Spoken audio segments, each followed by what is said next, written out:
Good morning, friends, and welcome to my Study for Success YouTube online classes. कैसे हो आप सब? I wish सब अच्छे रहो। एंड आज का हमारा टॉपिक है प्रिंसिपल्स ऑफ चाइल्ड डेवलपमेंट, बाल विकास के सिद्धांत, जिन्हें हम अभिवृद्धि एवं विकास के सिद्धांत भी कह सकते हैं। मेरी पूरी कोशिश यही है कि मैं आप तक अपना ये ज्ञान सरल से सरल शब्दों में पहुँचाऊँ। चलिए हम अपनी क्लास स्टार्ट करते हैं। बालक के विकास की यह प्रक्रिया, जैसा कि मैंने आपको पहले ही बताया है कि बालक के गर्भ में आने से अर्थात उसके जन्म से पूर्व ही से लेकर उस समय तक चलती रहती है जब तक उसकी मृत्यु नहीं हो जाती। कहने का मतलब यह जीवन पर्यंत चलती रहती है। और जैसे जैसे ये प्रक्रिया होती है, इस प्रक्रिया के दौरान, इस विकास की प्रक्रिया के दौरान व्यक्ति में अनेकों परिवर्तन आते हैं।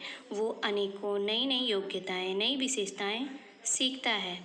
बालक के विकास की यह प्रक्रिया किस प्रकार होती है, इस संबंध में मनोवैज्ञानिकों ने अनेक ऐसे सिद्धांतों का प्रतिपादन किया है जिनके आधार पर मानव में अभिवृद्धि एवं विकास की यह प्रक्रिया बड़ी ही सरलता से हो पाती है। यही सिद्धांत विकास के सिद्धांत कहलाते हैं। आइए इन सिद्धांतों के बारे में हम पढ़ते हैं।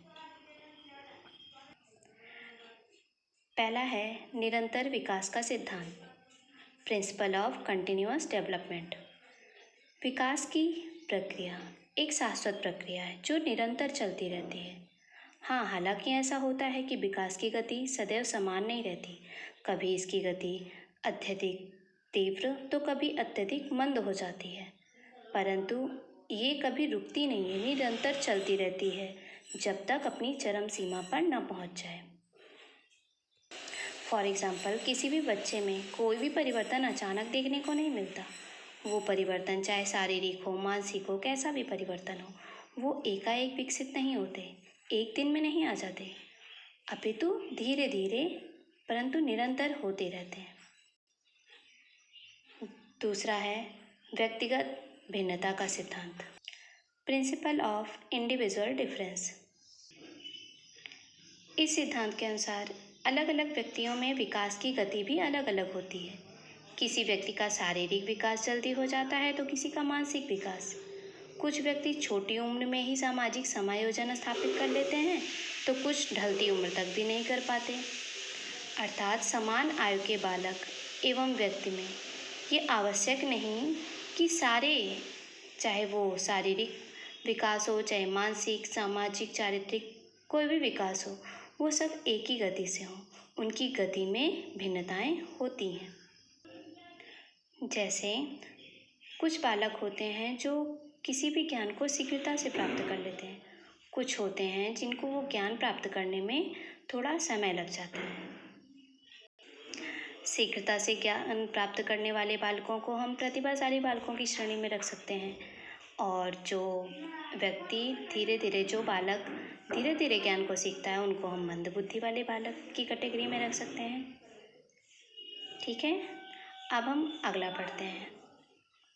नंबर 3, समान प्रतिमान का सिद्धांत। इस सिद्धांत के अनुसार प्रत्येक जाति, प्रजाति, पशु पक्षी के विकास के अलग अलग प्रतिमान होते हैं, लेकिन एक ही जाति अथवा प्रजाति के विकास के प्रतिमान समान होते हैं, वो सभी एक जैसे होते हैं।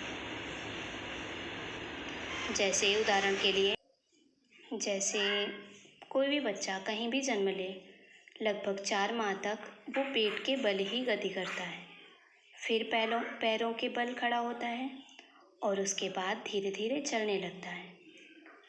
ठीक उसी प्रकार अगर हम किसी पशु की बात करें, कोई भी गाय का बच्चा हुआ, गाय का बच्चा वो जन्म लेते ही पैरों पर खड़ा हो जाता है।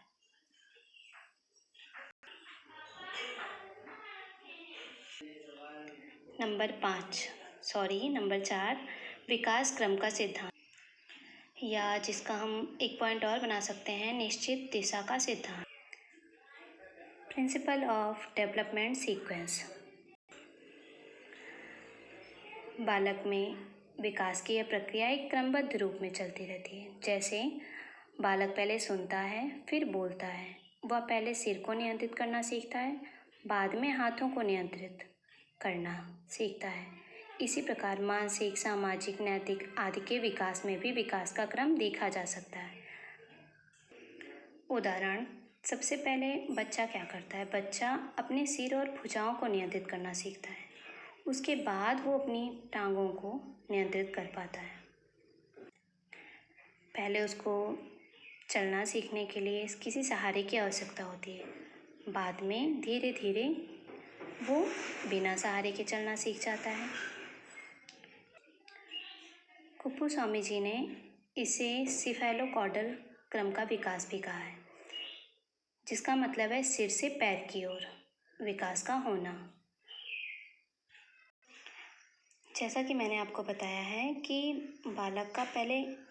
बालक अपने सिर और भुजाओं की गति पर नियंत्रण करना सीखता है, उसके बाद फिर टांगों पर।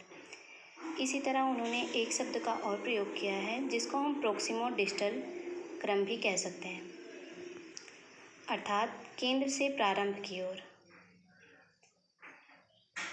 फॉर एग्जाम्पल, जैसे पहले रीढ़ की हड्डी का विकास होता है, उसके बाद भुजाओं का, फिर हाथ का, फिर हाथ की उंगलियों का, उसके बाद ऐसे धीरे धीरे उसका संयुक्त विकास हो जाता है।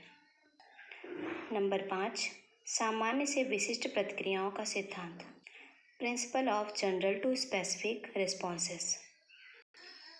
इस सिद्धांत के अनुसार बालक के विकास की प्रक्रिया सामान्य से विशेष की ओर बढ़ती है। जैसे जब बच्चा छोटा होता है, प्रारंभिक अवस्था में बालक हर वस्तु को मुंह में डालने की चेष्टा करता है। फिर धीरे धीरे जैसे जैसे उसकी ग्रोथ बढ़ती है, उसका विकास होता है, वो खाने की वस्तुओं को ही मुंह में डालना सीख जाता है। अगला नंबर है समन्वय का सिद्धांत, प्रिंसिपल ऑफ इंटीग्रेशन। इस सिद्धांत के अनुसार बालक के अलग अलग अंगों के विकास में परस्पर समन्वय होता है। जैसे बालक सर्वप्रथम सभी अंगों को एक साथ चलाना सीखता है, उसके बाद किसी विशेष अंग को, फिर किसी विशिष्ट अंग को। अर्थात उदाहरण, जैसे 3 से 4 माह का बालक किसी भी चीज़ को उठाने के लिए पहले पूरा हाथ मारता है, फिर धीरे धीरे उसे उंगलियों से उठाना सीख जाता है। फिर अंत में वो बड़ी ही सरलता एवं सहजता से उठाने के लिए देखना, समझना और हाथ में उठाना, ये सभी क्रियाएं एक साथ करने लग जाता है। या एक उदाहरण और, जैसे कोई बच्चा पहले पूरे हाथ को हिलाना सीखता है, फिर अपनी फिंगर को हिलाना सीखता है, फिर हाथ और फिंगर दोनों को एक साथ हिलाना सीख जाता है। अगला पॉइंट है एकीकरण का सिद्धांत, प्रिंसिपल ऑफ इंटीग्रेशन। यह भी एक तरह से समन्वय के सिद्धांत के समान ही है। देखिए, विकास की यह प्रक्रिया एकीकरण के सिद्धांत का पालन करती है। इसके अनुसार उसी तरह जैसे मैंने आपको बताया कि बालक पहले अपने संपूर्ण अंग को, फिर अंग के किसी भाग को चलाना सीखता है, बाद में उसका एकीकरण कर लेता है। जैसे किसी बच्चे के द्वारा वही पहले पूरे हाथ को हिलाना, फिर उंगलियों को हिलाना और बाद में हाथ एवं उंगलियों दोनों को एक साथ हिलाना। अगला है परस्पर संबंध का सिद्धांत, विकास की सभी दशाएं, प्रिंसिपल ऑफ इंटर रिलेशन। विकास की सभी दशाएं, चाहे वो शारीरिक हो, मानसिक, सामाजिक, संवेगात्मक, भाषागत, ये सभी एक दूसरे से परस्पर जुड़े हुए हैं। इनमें से किसी भी एक दिशा में यदि परिवर्तन होता है, यदि उसका विकास होता है, तो वो दूसरे वाले विकास को भी पूरी तरह प्रभावित करने की क्षमता रखता है। जैसे उदाहरण के लिए, यदि किसी बच्चे में बुद्धि अधिक है, वो प्रतिभाशाली है, तो वो शारीरिक और सामाजिक विकास की दृष्टि से भी काफ़ी आगे बढ़ जाता है। दूसरी ओर, यदि किसी बच्चे में बुद्धि या फिर किसी कारणवश उसमें कोई कमी रह गई है, उसका शारीरिक विकास भलीभांति नहीं हो पाया है, तो वो अन्य क्षेत्रों में भी पिछड़ जाता है। अगला पॉइंट है वंशानुक्रम तथा पर्यावरण की अंतःक्रिया का सिद्धांत। इस सिद्धांत के अनुसार बालक का विकास वंशानुक्रम एवं पर्यावरण दोनों पर निर्भर करता है। वंशानुक्रम से हमारा तात्पर्य उन गुणों से है जिन्हें बच्चा अपने माता पिता अर्थात पैतृकों से प्राप्त करता है, वो अपने जीन्स से प्राप्त करता है।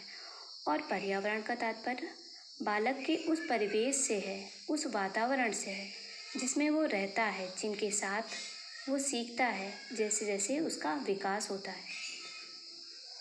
उसका प्राकृतिक पर्यावरण, पारिवारिक, सामाजिक, विद्यालयी, इन सभी वातावरणों का उस पर प्रभाव पड़ता है। अतः इसलिए कहा जाता है कि व्यक्ति का विकास इन दोनों के योग से ही नहीं अपितु इन दोनों की परस्पर अंतःक्रिया से भी होता है। विकास की भविष्यवाणी की जा सकती है। अगला पॉइंट है वृद्धि एवं विकास की गति की दर में असमानता।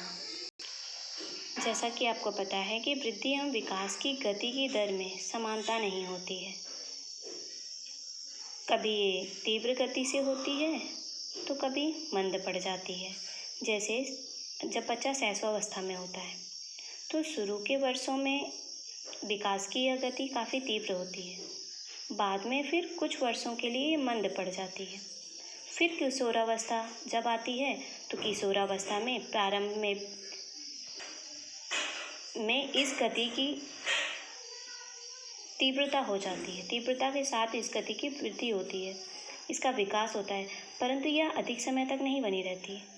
इस प्रकार हम ये कह सकते हैं कि वृद्धि एवं विकास की गति में उतार चढ़ाव आते ही रहते हैं, ये कभी भी एक ही अवस्था में नहीं रह पाती।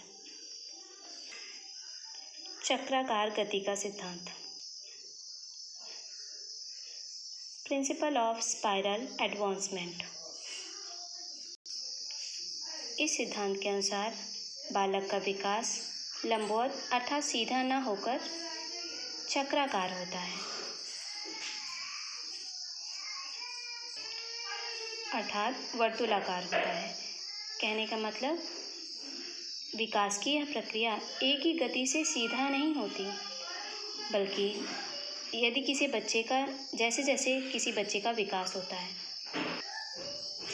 वो पहले आगे बढ़ता है, फिर थोड़ा पॉज लेता है, रुकता है,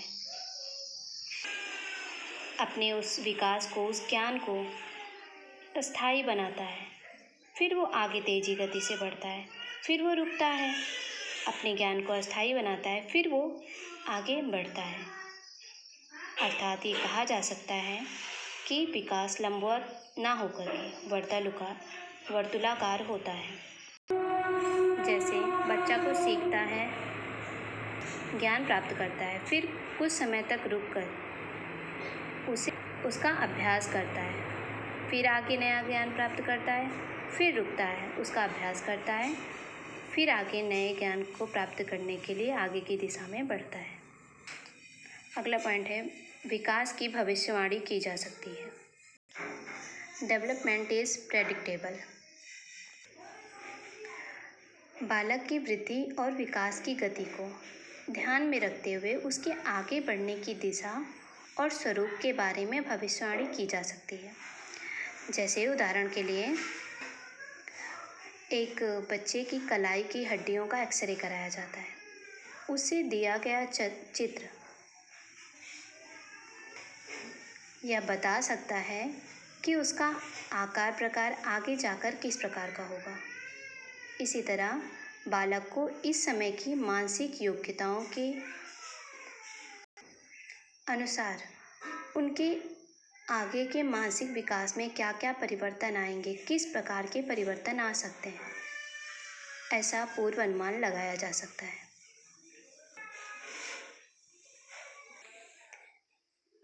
आज का हमारा ये लेक्चर बाल विकास के सिद्धांत का समापन होता है। कल हम फिर मिलेंगे एक नए टॉपिक के साथ।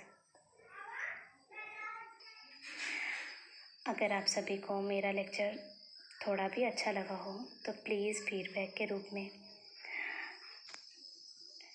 लाइक करें, शेयर करें और सब्सक्राइब ज़रूर करें। थैंक्स फॉर वॉचिंग एंड मेरी अगली वीडियो आने के पहले से तक के लिए have a nice day to all.